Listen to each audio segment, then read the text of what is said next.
Good morning, everyone. Welcome to Camping Vlog. And We are here at Roccamay Mountain Mountain Resort. Resort. Magka-camping tayo for the first time I this sit here.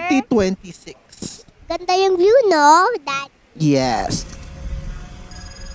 The campgrounds is only reachable by a 4x4 and hindi kayo pwede magdala ng sarili nyong 4x4 dahil sila lang daw ang nakakaalam ng daan, and tama naman sila. Kahit malakas loob mo, napaka-tricky ng ibang corners. May mga steep slopes tayo at mga hairpin turns na ang hirap, may hirapan kayo. Kaya better na gamitin na lang yung service nila, which is only 50 pesos per head.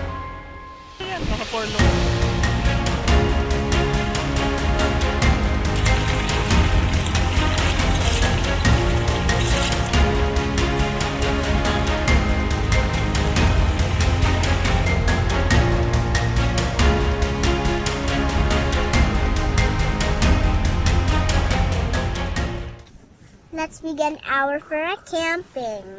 Begin our camping.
So ngayon, hintay lang natin yung mga kasama natin. On the way na daw.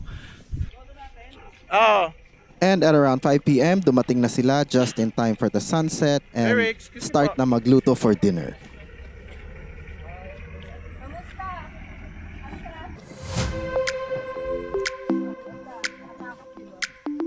Ano? Nabahan ako dun.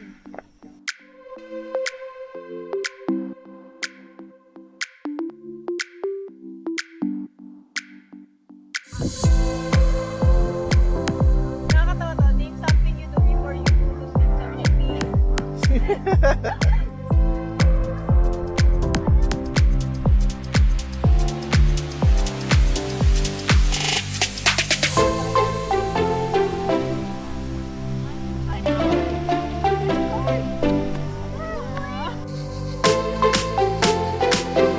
At kung matagal nyo na kaming pinapanood, hindi na natin kailangan hulaan kung ano yung aming dinner. Siyempre, pag si Clay ang nagluto, alam na yan.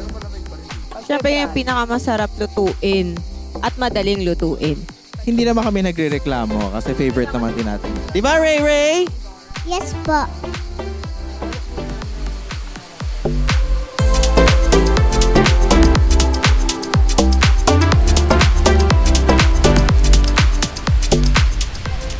Kwento tayo, may s'mores dito na nainit yung fire, hindi kaya.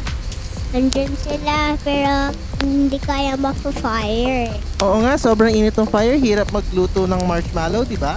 Yes po, hirap mo luto yung marshmallow. Ayan, after na to, nag-games lang kami. Ang nilaro namin is Undercover. Perfect siya for a moment like this na tahimik around the campfire.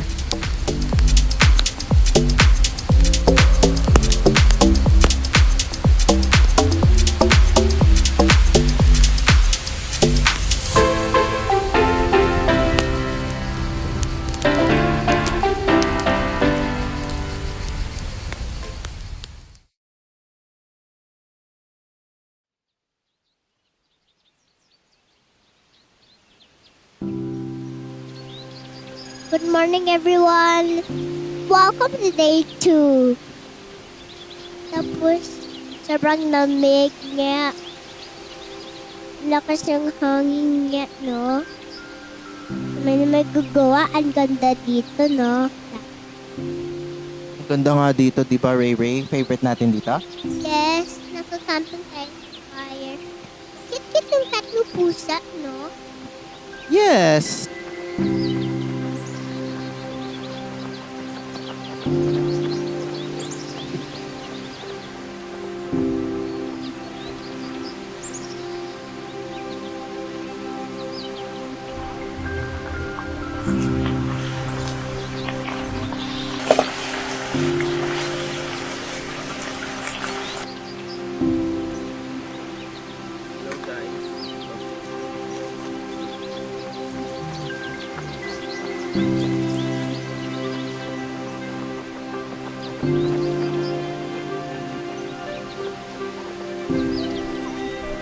Sana mag-pressure sa atin. Caretaker dito sa campground. What's your name? And it's time for us to go home. Ito na yung pinaka-dreaded part ni Glay kasi hindi ko maintindihan. Ano ba nafe-feel mo nung time na yan? Parang it's the last day of my life. Hindi obvious sa video pero yung mga dinadaan ng kalye dyan, sobrang tarik. Halos full U-turn yung gagawin mo na sobrang tarik niya. Tapos talaga kailangan naka-4 low. Wala, sobrang nakakatakot kung paakyat ka yung pinakaunang ikot. Sobrang tarik niya, iikot siya, napaka-narrow. Tapos, as in yung pagka-narrow niya, saktong-sakto lang yung sasakyan. Walang margin for error. Kasi konting lang, mahuhulog ka na talaga dun sa bangin. So, yun yung pinaka-natakot akong part. Kailangan expert driver ka kasi pag na-miss mo, hindi ka pwedeng umikot basta-basta. Kasi baka mahuhulog ka talaga. And that concludes our camping trip sa Rockaway. Uulit ba tayo doon? Maybe not. Kasi ang hirap na malayo yung sasakyan mo doon sa campground. Tapos wala kang mapagtambakan ng gamit. Kasi na-expect namin makaka-park sana kami dun sa tabi ng campground. Hindi pala pwede. Sila lang yung allowed pumasok kasi kabisado nila yung daan. May reason naman kasi nakakatakot naman talaga yung daan. Pero in terms of price, sobrang, ito na ata yung pinaka-affordable na campground. So 100 lang per tent tapos 150 per person. CR, may CR naman. Okay naman yung CR niya. Hindi siya yung best. Pero usable naman. Walang sink. Ayun, hindi kami makahugas. Tapos, ewan ko kung ako lang, pero mas malamig talaga doon sa taas. Sa may hotel mismo. Sa baba parang siguro dahil sa dami na ng bundok, nakakarangan na yung hangin. So, ayun. Next month, ibang campsite naman ulit. So, see you there. Thank you for watching. Please subscribe for our channel for next vlog for videos so much. And you watch your videos for free. And see you later. Bye-bye.